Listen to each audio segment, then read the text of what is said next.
theoretically it speaks the four important aspects, and as per WHO it's a science and activities which deals with first one detection, second one assessment, and third one understanding, and fourth one is prevention. So first thing is we have to detect it. We have to detect the risks which are involved of the drugs, or either it is cosmetics or devices. Let's not focus on only drugs. It may be a device or a vaccine, or it may be a cosmetic product. Everything comes into us, so I don't want to only speak about drugs, but pharmacovigilance word is specifically given for drugs, but cosmetic product we are given a word called as cosmetovigilance. So that is one more time a different topic which I will be taking later on times.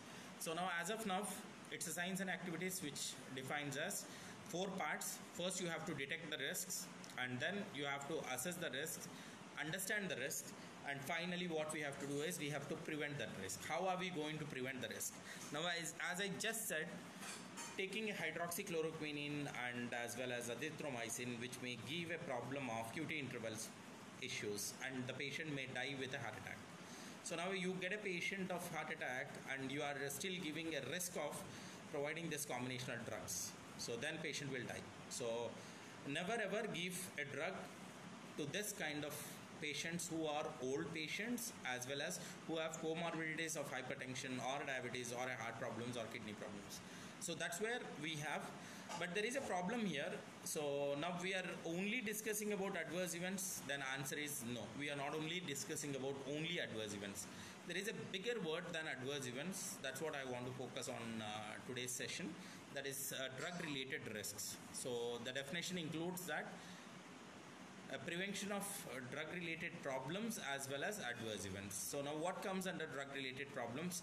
Anything which happens with the drug is drug related risks. Like for example, a saline bottle is containing a microorganism.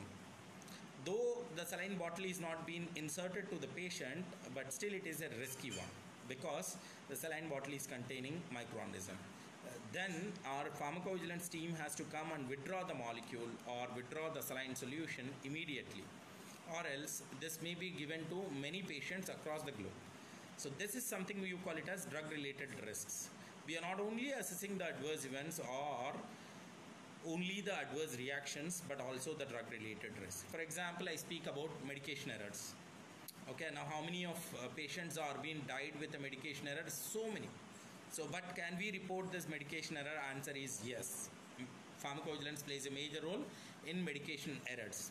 Overdose, misuse, abuse, pregnancy, lack of efficacy, everything what I am telling is comes under drug related risks. So now first point to understand is our understanding on pharmacovigilance was absolutely wrong till now, that it was only used for the pharmacovigilance about the drugs, but it is also about the drug related risks, which includes your lack of efficacy, pregnancies or medication error and all those aspects.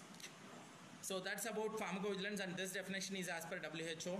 So we are following this definition.